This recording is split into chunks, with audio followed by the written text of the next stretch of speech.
పెళ్ళైన 25 నుంచి మీ అమ్మ నేను ఏం అనలేకపోయాను రా. కానీ వచ్చిన వారం రోజులకి కిషోర్ నీ అమ్మతో ఉపవాసం చేస్తున్నాడు చూడు.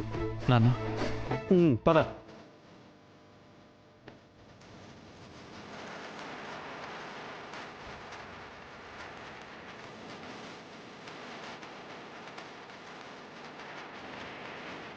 పాపం రా, మీ అమ్మని ఇలా చూస్తుంటే నా గుండె తరుక్కుపోతుంది.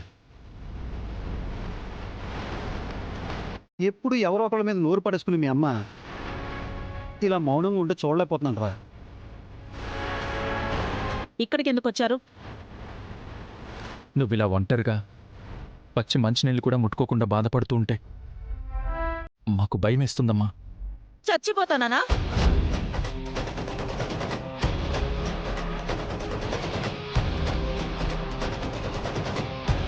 ఎందుకమ్మా ఇలా మాట్లాడతావు? ఏంటి మొండి పట్టుదల? బయటికెళ్దాం పద. రా. వదలరా, నేనెక్కడికి రాను. ఎందుకు రావే? ఎందుకు రావాలి? ఏ మొహం పెట్టుకుని రావాలి? అమ్మా, అందరితో ఎప్పట్లాగే ఉండడానికి రామ్మా. ప్లీజ్, నువ్వు ఇలా ఉండడం నాకు నచ్చట్లేదమ్మా. బయటికి రమ్మని నన్నెలా అడుగుతున్నారా మీరు? నన్ను కిషోర్ కొట్టాడు, మీరు అక్కడున్నారు, అదంతా చూశారు.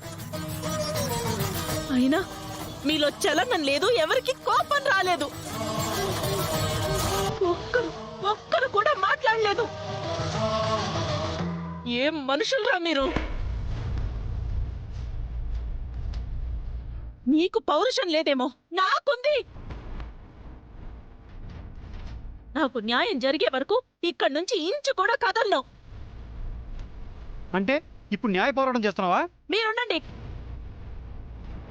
సమయం సందర్భం లేకుండా మాట్లాడతారు. భర్త అనేవాడు పట్టుకున్న పెళ్ళాం మీద ఎవడైనా చెయ్యేస్తే అస్సలు ఊరుకోడు. ఏమే, నా మంచితనాన్ని చేతగనతనంగా తీసి పారేకే. అసలు మీలో చలనమే లేదు.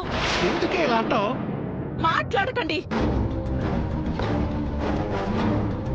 మాట్లాడకండి. ఏంటమ్మా ఆ మాటలు? నాన్నని పట్టుకుని అలా అంటావు?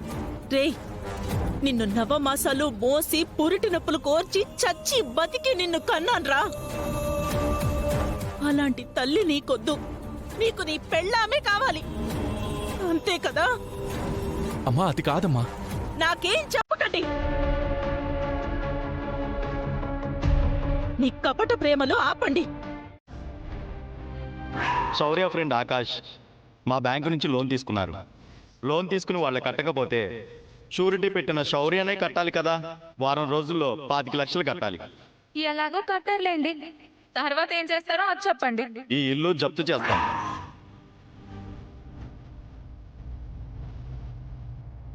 రామా, కొంచెం కాఫీ ఇవ్వమ్మా. తీసుకొస్తున్నాను మావయ్య.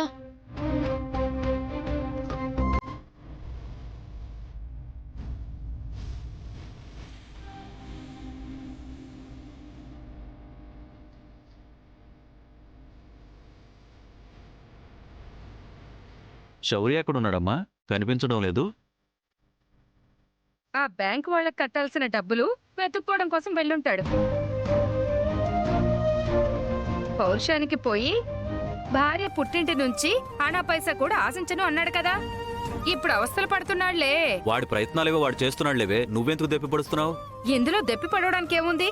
మీరు అడిగారు, నేను చెప్పాను. అంటే అన్నానంటారు కానీ తాను దూర సందు లేదు మెడకో డోల్ అన్నట్టు పెళ్లి చేసుకుని పెళ్ళాన్ని తీసుకురావడమే వాడికి భారం. మళ్ళీ ఎవడికో షూరిటీ సంతకం పెట్టడం ఎందుకు? గాలికి పోయే కంపెనీ కాలికి తగిలించుకోవడం అంటే ఇదే. సరే ప్రమీల, వదిలే. నిన్నెలాగూ సహాయం అడగట్లేదు కదా, నువ్వు నోరు మూసుకునుండు. అడిగితే మాత్రం ఇవ్వడానికి నా దగ్గర ఏముందని? కట్నం తెచ్చాడా, కానుకలు తెచ్చాడా?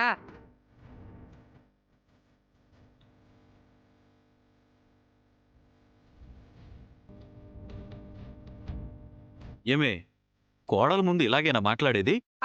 అది వినాలని అన్నాను. మీరు కాఫీ తాగండి.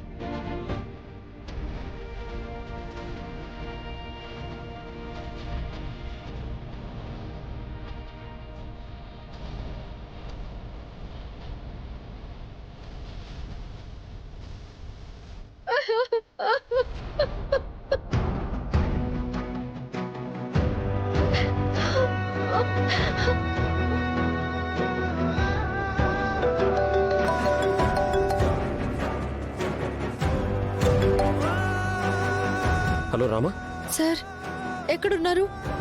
మనీ కోసం తెలిసిన వాళ్ళని అడగడానికి వచ్చాను. అడిగారా? అడిగాను రామా. ఏమన్నారు?